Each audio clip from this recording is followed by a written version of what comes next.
Kenapa sih harus pemilu? Pertama karena memang itu mekanisme yang sudah disepakati oleh bangsa dan negara kita. Ya, yang kedua ya dalam rangka melakukan pembatasan terhadap kekuasaan. Yang ketiga,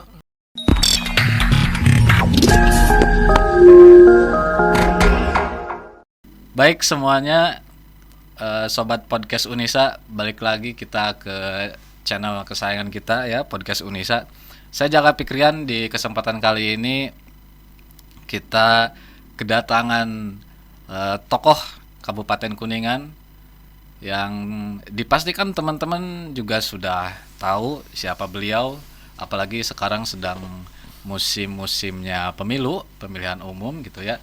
Maka dirasa teman-teman yang ada di Kuningan, baik mahasiswa, dosen ataupun masyarakat secara luas di Kabupaten Kuningan, saya kira sudah tahu siapa yang sekarang bertandang ke kampus Unisa. Sudah hadir di tengah-tengah kita semua, di hadapan saya nih Pak Asep Jet Pauji, atau yang lebih akrab disapa Kang Aspa gitu ya, Wilujeng Sumping. Kang, Wilujeng Sumping, Kang Jaka, siap. Sampurasun. Rampes. Sehat-sehat Kang. Sehat, harus sehat lah. Siap. Kan lagi butuh tenaga banyak, butuh energi banyak, ya banyak yang harus dipikirkan, jadi harus sehat. Siap. Mudah-mudahan Kang Aspa sehat. Kita Amin. semua masyarakat di Kabupaten Kuningan khususnya sehat lahir, sehat batin. Oke, Kang Aspa nih sebagai salah satu penggawa, berarti ya, penggawa kepemiluan, Prajurit lah. prajurit ya. Prajurit. Komandannya di atas. Komandannya di atas. Siap. Berarti komandannya prajurit di Kabupaten Kuningan. Komandannya prajurit. Ini sebagai salah satu tokoh yang beririsan langsung dengan penyelenggaraan pemilu nih, Kang Aspa. Ngobrolin soal pemilu di Kuningan gimana nih sementara sekarang? Situasinya, perkembangannya gitu. Ya. Secara keseluruhan saya kira kondisi di Kuningan relatif masih kondusif, masih landai, terutama di kalangan masyarakat bawah. Kecuali di level-level tertentu, terutama di kalangan aktor politik. Ya tentu saja jauh sebelum tahapan pemilu di launching tanggal 14 Juni 2021, ya semuanya sudah prepare, sudah mempersiapkan diri. Nah, tetapi memang karena tahapannya juga memang baru tahapan awal, baru pada level-level kalangan tertentu saja yang kira-kira sudah mulai menghangat lah. Sementara saya kira di masyarakat relatif masih landai mungkin ya. biasa-biasa saja. Oh, masih biasa-biasa saja. Kecuali masyarakat yang memang tergerak untuk menjadi bagian dari proses kontestasi ini. Pak Ketua ini memantik ikhwal partai. Sepanjang yang saya amati, memang beberapa waktu ke belakang itu cukup hangat pemberitaan mengenai partai mana yang berhak atau ditetapkan menjadi peserta pemilu 2024.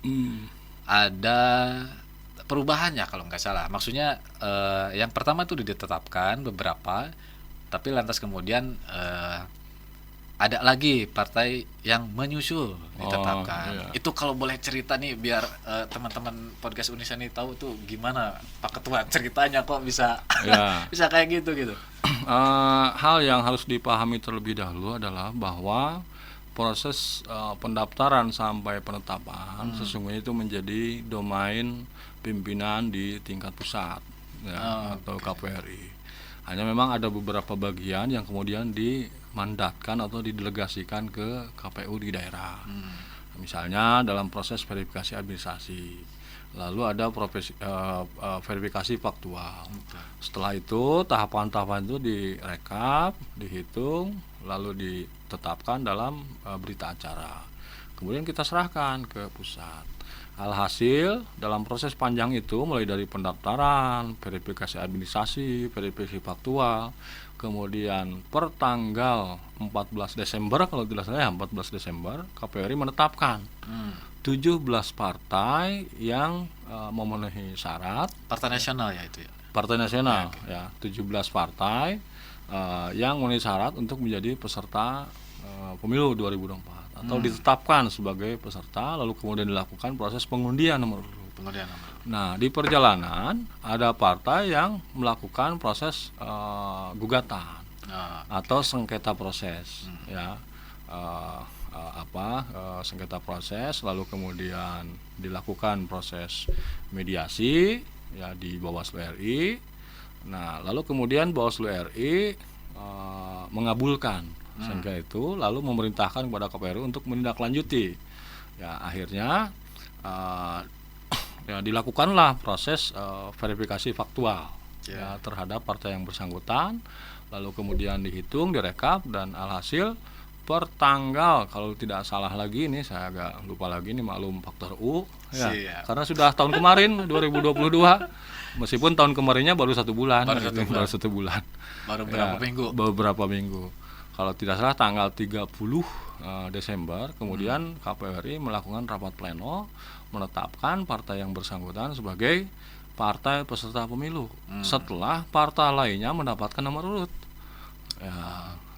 Urutannya kan partai nasional ada 17, lalu ada 6 partai lokal Aceh, lalu menyusul kemudian partai nasional satu lagi, ditetapkanlah sebagai peserta pemilu dan sudah diumumkan, sudah dirilis, sudah disosialisasikan, sehingga secara keseluruhan partai nasional yang ditetapkan untuk peserta pemilu 2024 itu total 18 partai. 18 partai dan udah punya nomor urut semua. Sudah punya nomor urut semua. Ya, jadi sudah aman. Kalau misalnya nanti masyarakat Kuningan milih partainya ya satu di antara 18 itu berarti ya. Karena yang sisanya itu enggak ada partai di lokal Aceh. Partai lokal Aceh. Jadi nomor urut 18, 19, 20, 21, 22 sampai 23 itu hanya ada di Aceh. Ya, yang ada di Kabupaten Kuningan nomor urut 1 sampai 17 dan ditambah nomor urut 24. Tambah nomor urut 24. Itu. Nah, ini ngobrolin soal TPS. Berarti nanti itu kan pemilih itu untuk menyalurkan hak pilihnya mesti di TPS ya. Iya. Mesti di TPS. Nggak bisa di rumah. Nggak bisa di rumah ya. Belum bisa elektronik gitu kan. Nah, pemilih yang kayak gimana sih atau masyarakat yang kayak gimana sih yang berhak ke TPS? Tentu masyarakat yang sudah memenuhi syarat sesuai ketentuan undang-undang untuk menjadi pemilih. Ya, diantaranya sudah berusia 17 tahun atau belum 17 tahun tapi sudah atau pernah menikah, lalu kemudian berdomisili di daerah pemilihan yang dibuktikan dengan kepemilikan atau dibuktikan dengan KTP elektronik. Lalu suket nggak bisa ya? Suket ya bisa saja kalau memang dalam kondisi tertentu, misalnya ketersediaan bahan untuk pencetakan KTP memang belum ada. Tapi kan kalau suket ada masa berlakunya, dibatasi. Artinya kalau hari ini punya suket belum juga bisa dicetak KTP-nya, ya perpanjang lagi suketnya. Karena bisa jadi pas hari H pemilihan tuh suket sudah nggak berlaku ya. Tapi begini prinsipnya. Terpenting bagaimana pemilih-pemilih yang yang sudah memenuhi syarat tadi itu mulai terdaftar dalam daftar pemilih, itu yang penting itu dulu. Ya, artinya memastikan yang bersangkutan itu terdaftar dalam daftar pemilih tetap. Nah, kalau sudah terdaftar dalam daftar pemilih tetap, artinya dipastikan yang bersangkutan sudah memenuhi syarat secara administratif sebagai penduduk atau warga Kabupaten Kuningan lah, kira-kira begitu ya. Yang punya hak pilih. Yang punya hak pilih. Nah, KTP atau suket itu kan kepentingannya kalau dalam batas waktu yang ditentukan masih juga belum terdaftar dalam daftar pemilih tetap. Nah, yang bersangkutan kan tetap diberikan hak untuk menggunakan hak pilih, tetapi dia tidak bisa mengajukan pindah tempat memilih. Persoalannya itu. Kenapa? Ya karena mengajukan pindah tempat memilih itu kan syaratnya ya harus terdaftar dalam DPT. Nah, berarti kalau belum terdaftar dalam DPT dia hanya bisa menggunakan hak suara itu di tempat di mana dia berada sesuai alamat domisili yang tertera dalam KTP atau dalam data kependudukan lah begitu. Nah, otomatis ini akan menjadi kendala kalau pemilih yang bersangkutan sehari-hari terbiasa meninggalkan daerahnya, misalnya pemilih perantau, ya perantau. Nah, kalau perantauan orang Kuningan atau KTP-nya masih Kuningan, lalu tidak terdaftar dalam daftar pemilih tetap, sementara pas hari H pemilihan dia tidak bisa memulangkan diri kan gitu, nah, tidak bisa mudik lah Tidak gitu. bisa mudik. Nah, tidak bisa mudik, ya otomatis dia akan kehilangan hak pilih. Karena syarat dia menggunakan hak pilih ya harus pulang. Harus pulang. Harus pulang. Mau nggak mau, nggak bisa ditawar-tawar. Oleh karena itu, tentu dalam kesempatan ini kami mengajak. Nah, pada saatnya nanti masuk proses pendataan ya atau penyusunan ataupun pemutahiran daftar pemilih, masyarakat dimohon proaktif ya untuk melakukan pengecekan. Ya. Meskipun dia ada di luar kota misalnya. Nah, apalagi kan sekarang sudah ada aplikasi untuk melakukan pengecekan dan itu bisa dilakukan di mana saja sealam dunia, Pak Jaka. Salam dunia. Sealam dunia gitu. Luar biasa. Sepanjang ada jaringan internet. Itu dia. Nah, itu dan ada kuota. Ada kuota. Nah, gitu bisa dilakukan pengecekan kapan saja untuk mengecek sudah terdaftar dalam daftar pemilih atau tidak. Begitu. Misal nih banyak nih, bukan banyak juga sih, adalah beberapa yang sempat saya dengar kabar burung. Kok orang yang sudah wafat tadi, kemudian tapi ternyata belum dicoret, itu masuk tuh ke daftar pemilih, Pak Ketua. Ya. Nah, itu berarti gimana tuh? Ya, Kalau kayak gitu berarti. ya itulah gunanya coklit, gunanya pemutahiran ya, supaya kita mendapatkan data yang berkualitas. Berarti kalau misalnya emang udah wafat nih, tapi belum diproses nih sama keluarga atau sama RT RW tadi. Ya. Kemudian pas proses coklit sama pantarli, yang bersangkutan tuh kena coklit nih. Di TMSK. Ditandai lah. Oke, ditandai. Itu berarti meskipun capil belum mencoret itu tetap dicoret di kan data setelah pemilihnya? itu kita ada proses konsolidasi data Dengan capil. dengan Disdukcapil. Lalu kemudian sejumlah nama itu ya kita dorong ke desa. Kalau misalnya Disdukcapil tidak bisa serta merta menonaktifkan data tersebut dalam istilahnya dalam SIAK ya, Sistem Informasi Administrasi Kependudukan. Nah, kita tandai, lalu kemudian nanti di fase berikutnya akan di launching, akan ditetapkan hasil rekapitulasi daftar pemilih sementara.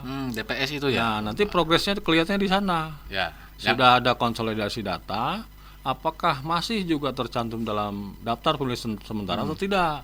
Ya. Nah, lalu setelah itu dilakukan proses pemutahiran lagi, tapi tidak oleh Pantarli, nah oleh PPS. Karena Pantarlinya sudah selesai di fase coklit, kan gitu ya. Nah, lalu kemudian kalau masih tercantum juga kan tidak menutup kemungkinan. Betul.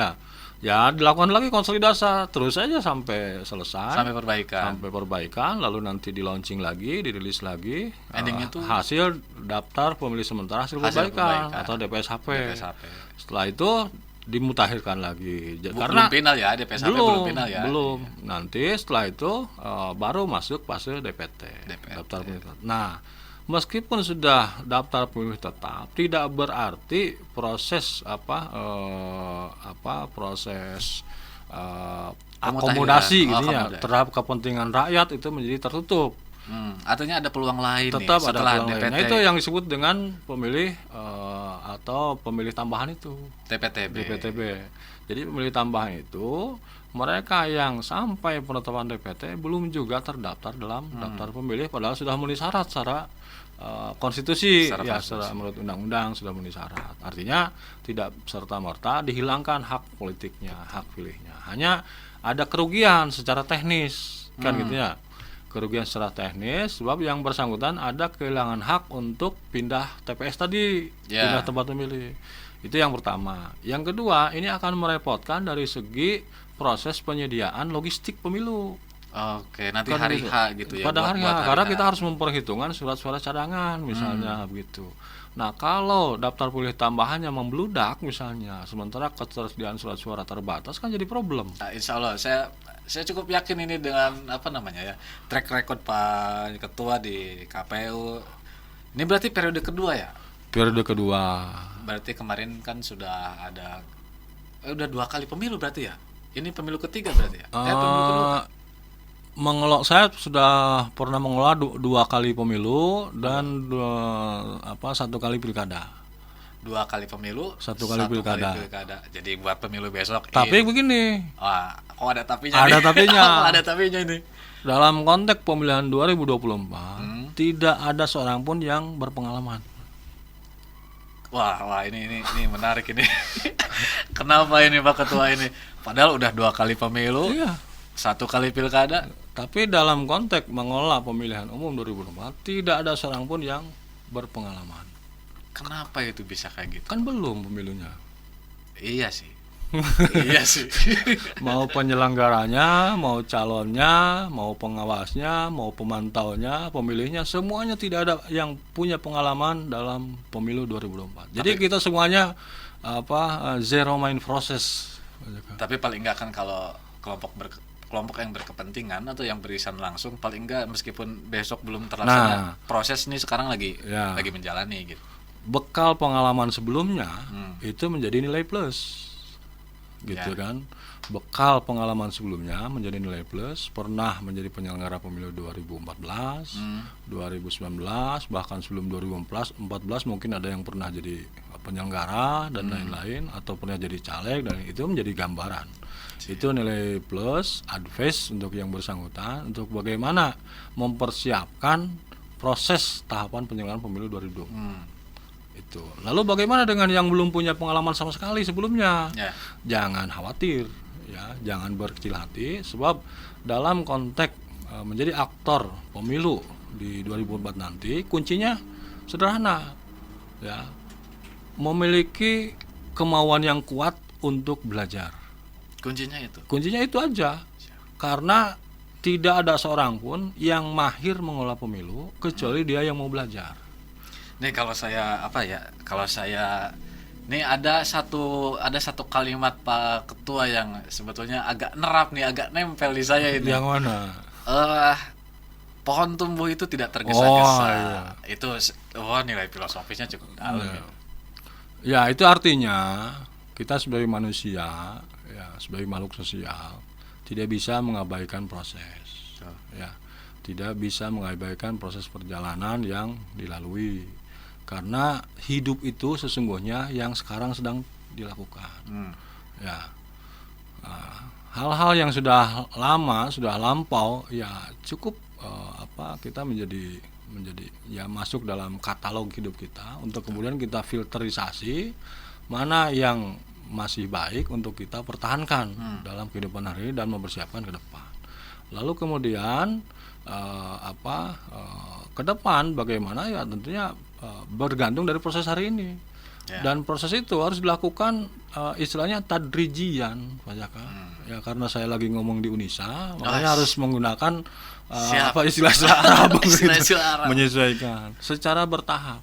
Tidak bisa serta merta di up, ya. Semuanya bergantung dari proses. Saya teringat kata-kata W.S. Rendra dulu waktu saya ketemu ketika kuliah di Bandung. Ya, cintailah proses, lalu mengalir seperti air.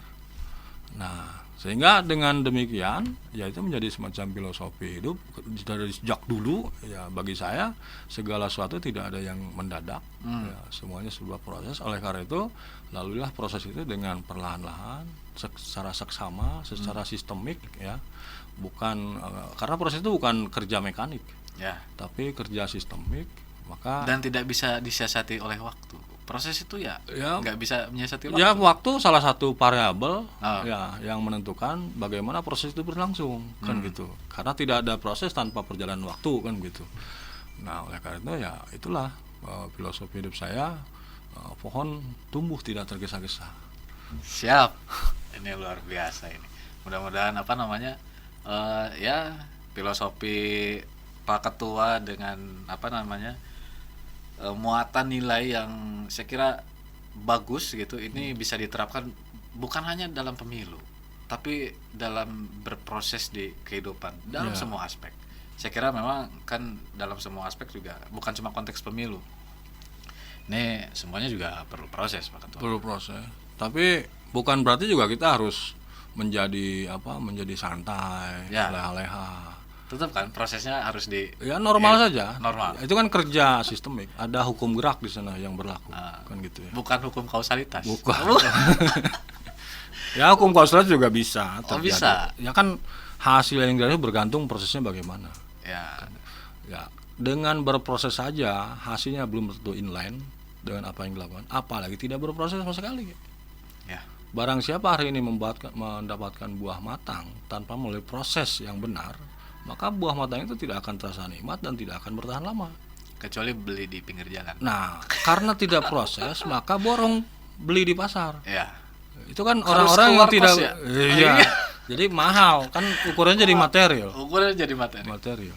Ya. Beda cerita kalau yang nanam sendiri. Nanam sendiri, menebar Ngurusin. benih sendiri, dan lain-lain. Kan Multatuli pernah mengatakan. Wah, ini luar biasa ini sekarang nih ngomongin pemilu tapi Ya. kita nyentuh sastra. Nah, nyentuh dikit lah. Nyentuh dikit. Jadi kita harus dapat memastikan bahwa ya hasil panen yang kita raih itu berdasarkan apa yang kita tanam sebelumnya. Ya.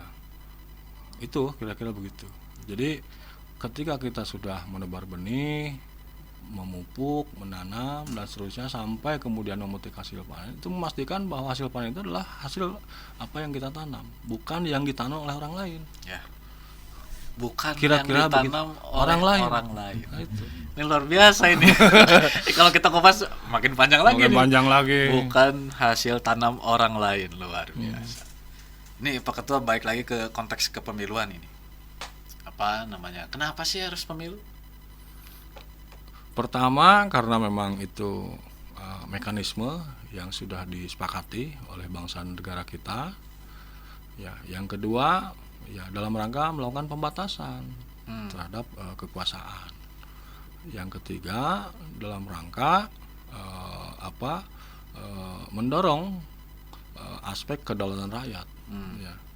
Nah, kenapa harus ada mekanisme pemilu? Karena memang begini, pemilu itu kan bukan satu-satunya mekanisme untuk melakukan proses pergantian pemimpin.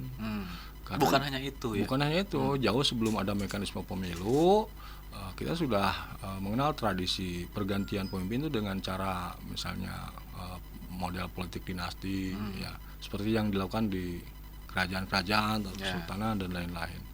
Ya, lalu pemilu juga sebagai proses sirkulasi pemimpin atau proses pergantian pemimpin atau dalam rangka membatasi kepemimpinan seseorang. Nah, itu juga harus dilakukan karena melalui mekanisme pemilu, proses itu dinilai sebagai sebuah mekanisme yang memang sudah diatur secara konstitusional dan dilakukan dengan jalan yang damai. Karena kalau tidak diatur dengan mekanisme pemilu, bisa jadi akan menjadi sebuah krisis, kan gitu ya. Pemilunya bisa jadi carut marut. Jadi carut marut, proses pergantian pemimpin semena-mena, kan begitu ya. Lalu mekanismenya tidak jelas dan dipastikan tidak tertib. Nah, lalu melalui pemilu itulah warga masyarakat kita semuanya sebagai warga masyarakat itu bisa menunjukkan sesungguhnya jati diri kita sebagai pemegang kedaulatan, kan begitu. Tidak kemudian kita serahkan kedaulatan itu kepada pihak lain, karena bangsa kita harus menjadi bangsa yang berdaulat. Ya, berdiri di atas kaki sendiri. Nah, kira-kira begitulah. Ya, untuk menjadi bangsa yang berdaulat syaratnya ya rakyatnya harus berdaulat dulu. Nah, satu-satunya jalan untuk menunjukkan mekanisme itu melalui jalan pemilihan umum. Pemilihan yang bagaimana? Pemilihan yang langsung, umum, bebas, rahasia, jujur dan adil. Prinsip pemilu itu. Prinsip asas pemilu. Asas pemilu. Ya, asas pemilu. Ya, artinya masyarakat diberikan mandat oleh negara, oleh konstitusi untuk bisa menyalurkan hak suaranya secara langsung, tidak melalui mekanisme perantara atau lembaga keterwakilan. Berarti nggak bisa ya milih diwakilin gitu ya? Ya nggak bisa. Nggak bisa ya? Nggak bisa. Nggak bisa ditawar. Meskipun kita bos, Oh, Ya, meskipun kita bos, kita punya banyak anak buah, ya. dalam konteks penggunaan hak suara tidak bisa mewakilkan pada siapapun. Meskipun Bahkan bos ya. meskipun bos besar atau misalnya panglima besar misalnya, Panglima besar. ya, atau pokoknya jabatan yang paling tinggi setinggi-tingginya tetap dalam mekanisme pemilu ukuran standarnya sama. One man, Presiden pun kan nyoblos sendiri ya. iya nyoblos sendiri. Barangkali presiden banyak ajudannya gitu. Ya seperti kita juga suami kan nyoblos sendiri kan nggak mau Oh, diwakilkan ke orang iya. lain. Itu bab lain itu. Nah gitu. Jadi ukurannya sama, standarnya sama. One man, one vote, one value. Ya. Satu orang, satu nilai, dan satu suara. Nilainya sama. Dan bebas. Bebas, ya kan langsung umum bebas, rahasia, Ya. jujur dan adil. Itu asas pemilu yang tidak bisa Jadi ditolerir. nggak boleh nih pemilih di pressure, dikasih tendensi untuk memilih. Kalau mekanisme seperti itu ya tentu menjadi kontraproduktif dengan mekanisme demokrasi yang Demokrasi sudah tadi. kita sepakati. Ya. Gitu. Siap. Pak Ketua, ini obrolannya lumayan cukup panjang ya dari tadi. Panjang kali lebar. Panjang kayak lebar. Kita udah ngobrolin soal rekrutmen ad hoc, PPK, PPS, Pantarlih, dan nanti untuk petugas ITPS. Kemudian tadi juga sedikit dipantik kaitan dengan pendaftaran partai politik. Lantas sedikit filosofis mengenai pemilu dan proses yang harus dilalui tadi dengan dengan optimal gitu. Nah, yang kan ini banyak orang bilang bahwa Indonesia ya termasuk Kuningan berarti gitu. Ke depan tuh akan mengalami bonus demografi. Konon katanya banyak orang yang bicara seperti itu. Ke depan akan mengalami yang namanya bonus demografi. Nah, jika demografi ini kita tautkan nih dengan kepemiluan, khususnya tahapan pemilu yang besok akan dilangsungkan di Kabupaten Kuningan 2024, itu irisannya di mana, Pak Ketua? Ya nanti ketemunya di perhitungan misalnya segmentasi pemilih dari segi usia.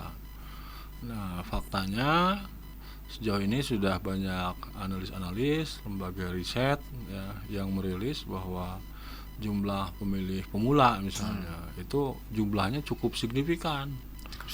Termasuk di Kuningan ya? Termasuk di Kuningan itu bisa mencapai kisaran 30-40%. Nah, belum lagi kategori pemilih muda. Jadi ada pemilih pemula, ada pemilih muda.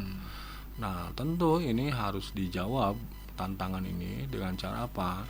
Dengan cara menyajikan berbagai informasi yang baik, termasuk juga paralel dengan bagaimana kita membangun budaya demokrasi yang baik. Sebab kalau dalam meminjam istilah kelahiran, pemilih pemula itu kan layaknya sebuah kertas yang masih bersih, Bang Jaka ya. Tabula rasa itu. Nah itu jadi dalam level fitrah. Nah inilah yang kemudian akan menjadi jawaban bagaimana kualitas demokrasi kita di masa-masa yang akan datang. Ya, jawaban dari mana? Dari sejauh mana kita mengedukasi pemilih-pemilih pemula itu, pemilih muda itu yang pada saatnya nanti di fase-fase berikutnya 10-20 tahun ke depan mereka lah yang akan menjadi aktor penting dalam proses perjalanan demokrasi. Hari ini sistem demokrasi di Indonesia yang berlandaskan Pancasila dan Undang-Undang Dasar Negara Republik Indonesia tahun 1945 itu sesungguhnya sudah dirasa cukup sesuai dengan kepentingan bangsa dan negara ini. Karena para founding fathers dan mothers gitu ya. Fathers dan mothers. Iya, karena ada bapak-bapak, ada ibu-ibu kan gitu.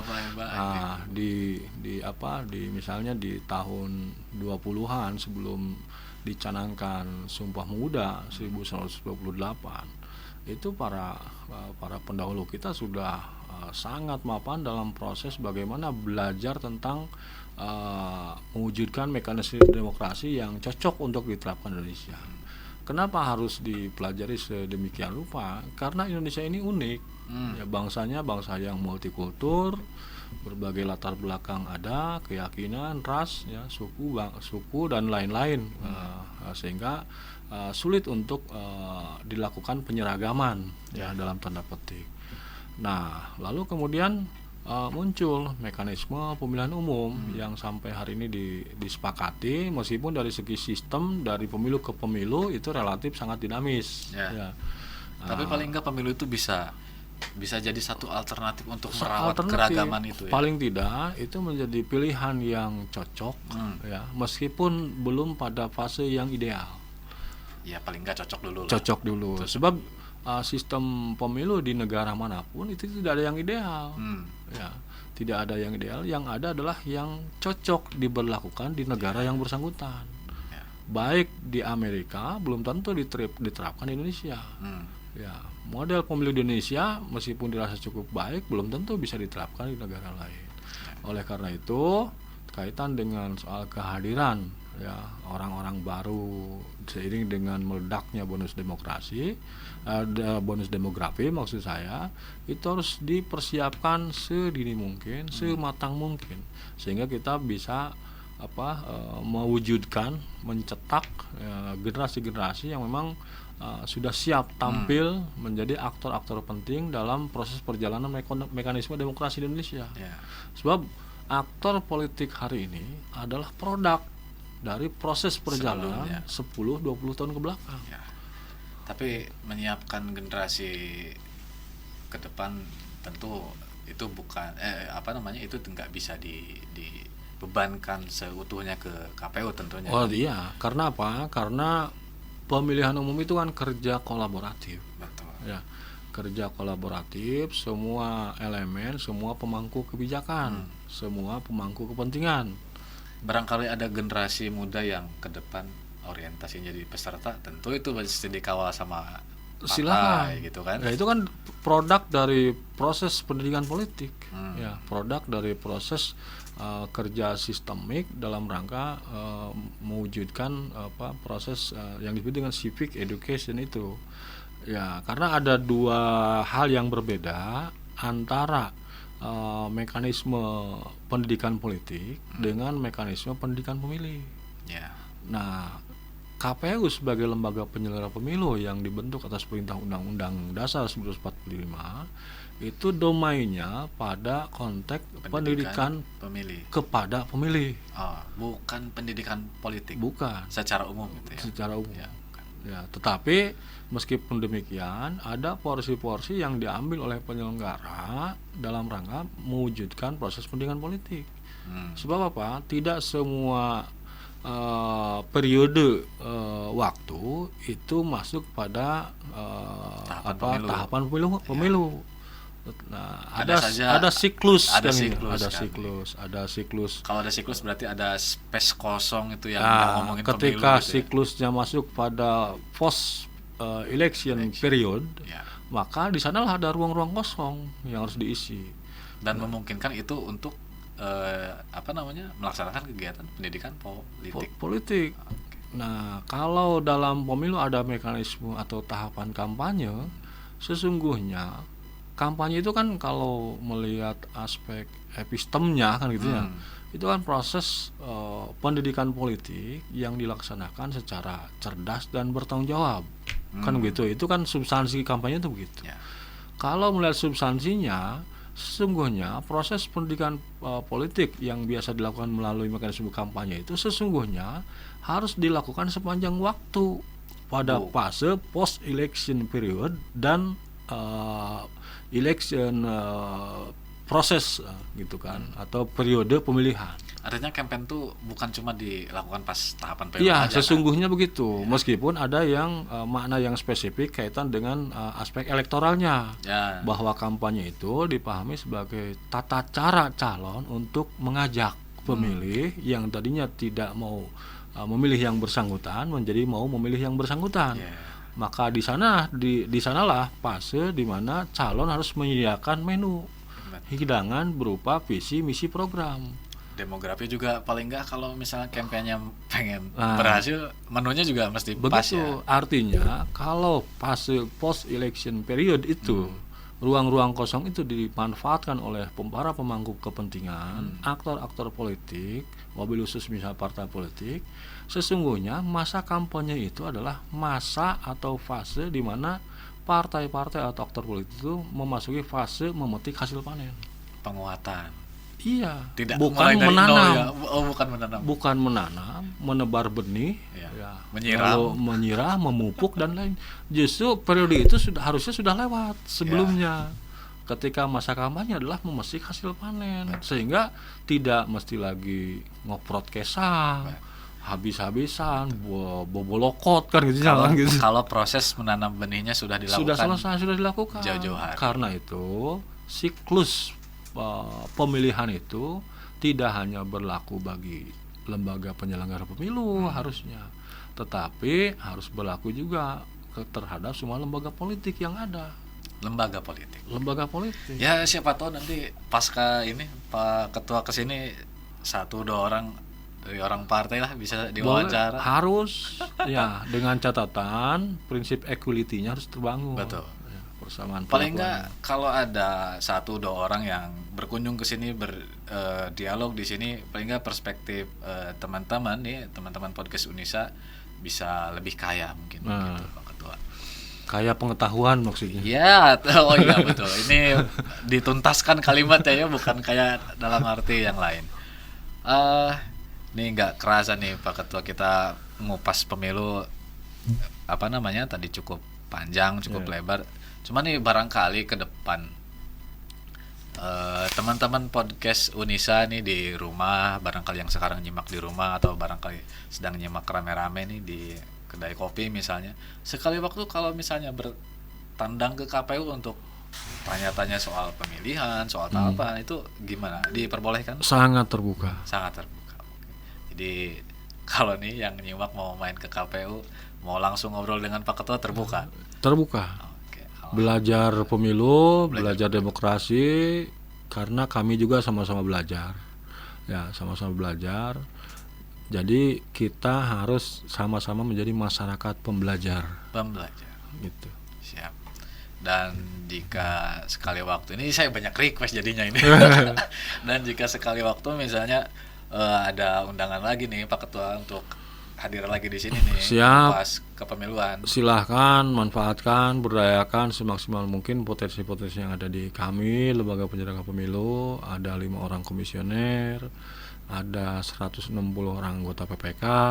Oh iya ya, bisa jadi PPK ntar kesini lah satu Boleh, dua orang. silahkan. PPS kalau udah dibentuk. 1128 orang anggota PPS. Bahkan kalau sudah mendekati hari H, nggak ada salahnya diundang testimoni anggota KPPS yang jumlahnya di kisaran 24 ribuan sekuling-kulingan. Ya, Bila perlu hadirkan dalam satu waktu kesini semuanya. ya kalau satu waktu 24.000 gempor juga.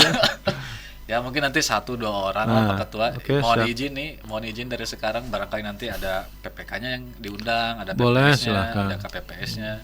Dan bisa jadi tadi karena sekretariat masih jadi bagian dari ad hoc, Jajaran sekretariat boleh, boleh ya. boleh. Karena ada banyak hal juga yang harus didalami gitu ya dari sisi sekretariat. Betul. Ya, karena itu kan kunci manajemennya di sana. Ya. Artinya. Kalau kita kan aktor panggung. Betul, Pak. Ya, tim artistik, Tim ini artistik. ya. Tim Sekretariat itu tim produksinya, tim produksinya, nah, gitu. Siap. Berarti sekarang apa namanya di KPU nih Pak Ketua ini didampingi sama 4 orang ya, komisioner ya. Bukan didampingi sebetulnya, karena kan saya bukan bos. Oke, kolektif Nah, kolegial. kolektif kolegial. Saya lupa itu. Nah, gitu.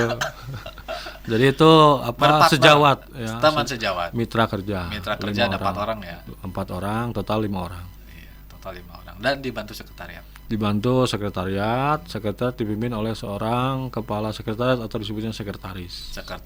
Sekretaris KPU Kuningan berarti. Ya, sekretaris KPU. Barangkali nanti boleh Boleh, apa silakan. namanya wawancara di sini sedikit, Boleh, ngobrol-ngobrol sedikit. Ya, silakan diundang. Siap. Nah, ada nggak sih kiat mungkin tips lah gitu untuk apa namanya biar kita ini baik yang beririsan langsung dengan kepemiluan ataupun hanya pemilih biasa itu bisa optimal di pemilu 2024 khususnya di Kuningan? Pertama soal lama atau sebentar lagi itu kan soal perasaan. Oh, Ya, perasaan. gitu. Yang paling penting kita bisa menjalani tahapan per tahapan itu secara tertib. Ya, secara tertib, sudah ada waktu, tertib waktu, tertib administrasi. tertib jadwal, tertib program, karena semuanya sudah diatur dalam Peraturan KPU nomor 3 2022. Nah, tinggal bagaimana proses itu, tahapan itu bisa dilaksanakan satu persatu sesuai dengan ketentuan peraturan perundang-undangan. Ya, berarti kan di sana ada proses gerak, ada hukum gerak yang berlaku. Ya, semakin bergerak ke depan ya kita semakin dekat ke hari H, gitu kan. Lalu apa yang harus dilakukan? Ya, yang harus dilakukan sederhana, laksanakan setiap tahapan satu per satu sesuai jadwal yang sudah ditetapkan. Itu saja. Nah, lalu bagaimana pelaksanaannya dilakukan? Ya, berdasar kepada ketentuan peraturan perundang-undangan. Besok tetap 5 surat suara kan pemilu. Soal surat suara kita masih menunggu kepastiannya seperti apa, jumlahnya, desainnya bagaimana. Yang jelas dipastikan pemilu 2024 nanti memilih 5 jenis pilihan. Itu yang pasti. Memilih calon presiden wakil presiden, memilih calon anggota DPR RI, calon anggota DPD RI, DPRD provinsi dan DPD kabupaten kota. Jika ada 5 jenis pemilihan, potret pemilu 2019 mungkin masih mirip-mirip. Maksudnya potret itu potret di TPS, baik ketika penyaluran hak pilihnya maupun para petugas yang pasca pemilihan itu selesai merekap suara. Kemarin kan memang ada sedikit cerita yang cukup pilu gitu ya. Saudara-saudara kita yang menjadi bagian dari penyelenggara di tingkat TPS itu beberapa ada yang wafat. Ada nggak sih treatment khusus nih untuk biar sehat lahir, sehat? Ya. Soal yang barusan ya tentu KPU pusat bersama-sama elemen lain, lembaga-lembaga lainnya sudah memikirkan matang-matang, mengantisipasi agar situasi tersebut tidak terulang. Yang pertama dengan cara melakukan pembatasan bukan pembatasan, dengan cara memastikan bahwa calon penyelenggara pemilu itu ketika mendaftar paling tidak dalam keadaan sehat walafiat. Oleh karena itu ada tambahan ketentuan, tidak hanya keterangan sehat dari dokter puskesmas, tapi ada keterangan yang menyatakan bahwa yang bersangkutan tidak memiliki penyakit penyerta atau komorbid. Di antara yang harus dipastikan tidak memiliki tekanan darah yang tinggi, tidak ada persoalan dengan gula darah atau darah gula ya, diabetes, kemudian kolesterol. Nah, paling tidak ada keluhan, itulah dipastikan. Soal benar atau tidaknya seseorang itu lepas dari persoalan tadi ya kita serahkan ke ahli medis untuk mengeceknya, kan begitu. Itu yang pertama.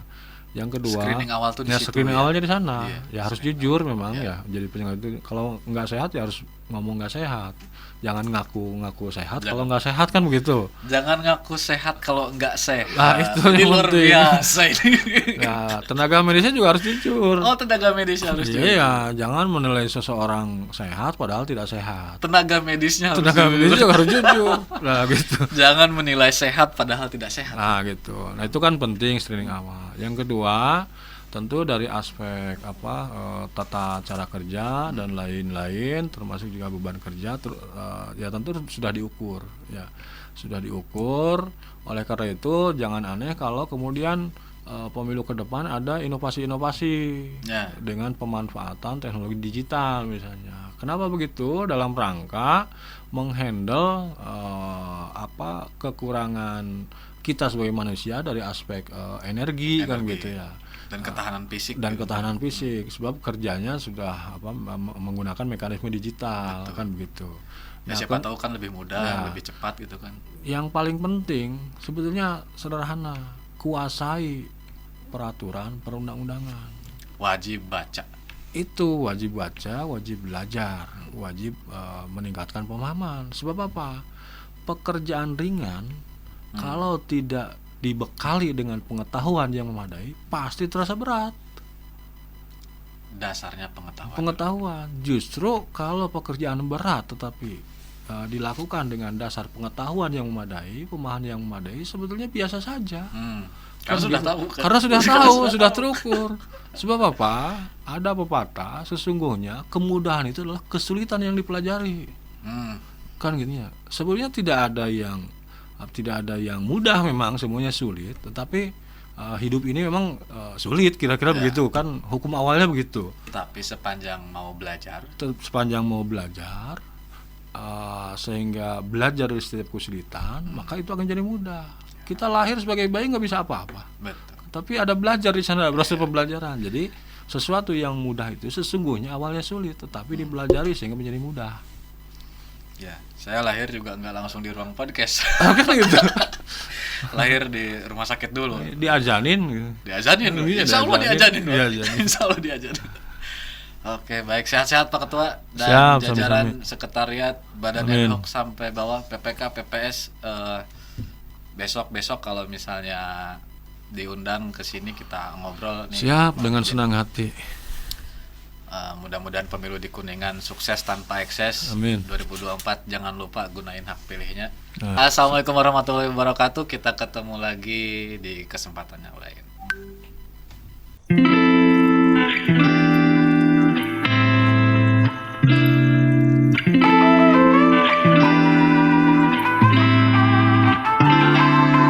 Break down, we're alive, or we run in circles, running around.